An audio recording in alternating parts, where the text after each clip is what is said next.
A warm summer's evening in late June 2006 in the small German city of Paderborn, a 20-year-old nursing student ventures out with friends, full of life, laughter, and the promise of tomorrow.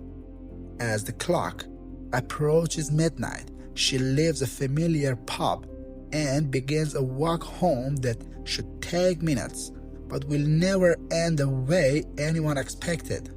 What happened in those silent hours? What unseen force was already at work?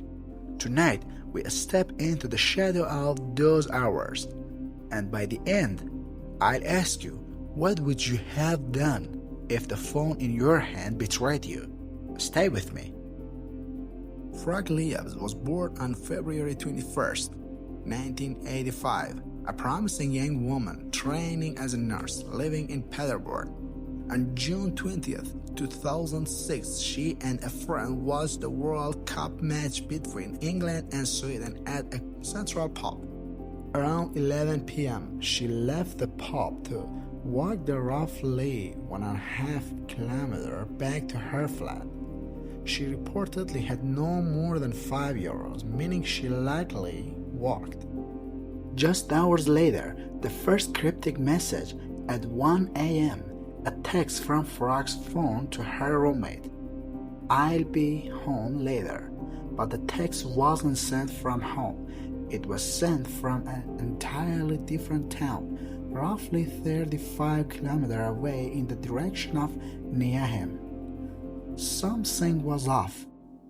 The walk home should have been simple, yet it clearly wasn't. The next day, Frauke didn't show up at work. Her flat was empty. Friends and family were worried.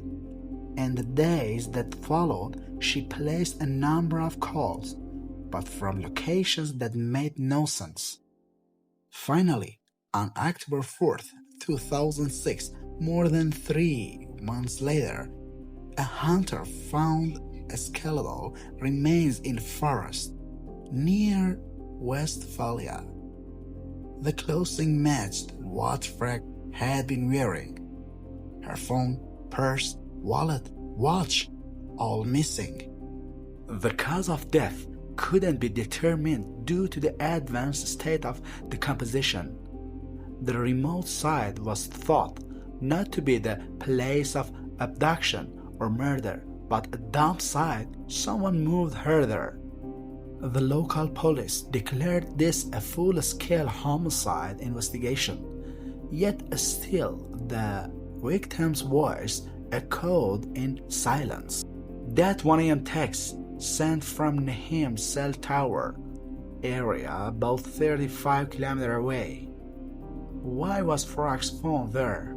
In the following days, Frauke called her roommate 5 times. Each call was short, vague, evasive. The locations? Various industrial areas around Paderborn. No clear explanation. During the final call, June 27th, her sister and roommate were on a speakerphone. When asked, "Are you being held against your will?" Frauke whispered, "Yes." The lovely "No." The call cut off. That's the last we've heard from her.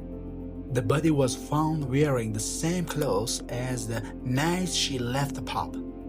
Blue jeans, red top, white sneakers, yet her belongings, phone, wallet, watch, were gone. These clues point to one terrifying possibility. This was no chance incident. Someone knew Frauke. Someone manipulated the scene, and the phone, her lifeline, became a trap. Investigators believe Frauke luckily entered a vehicle voluntarily, or at least trusted someone enough to walk away from the pub at 11 p.m. with next to no money. Theory A, an acquaintance, someone Frauke recognized. The calm tone in her calls, the minimal resistance implied by her handling of the phone, could suggest familiarity.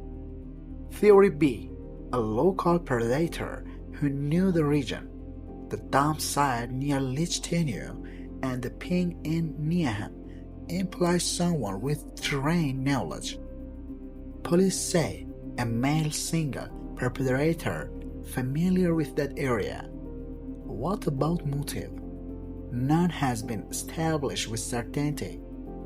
No ransom demand. No identified sexual assault. What remains is a void. Someone forced her path into darkness. Now I ask you, who do you suspect? The trusted stranger? The local resident? The unknown driver? What clue stands out to you? The 7 days of phone calls after Frauke disappeared are crucial.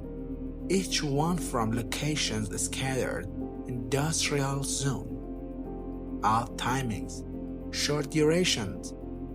They bear the hallmarks of forced communication. One key interpretation: the calls were diversionary, creating false leads. In fact, police concluded Frauke was luckily held captive near Neaham, then moved.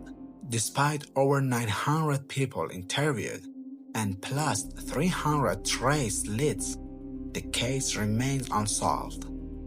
Another haunting detail: her skeletonized remains were found far from her home, in a forested area only accessible if one knew the route.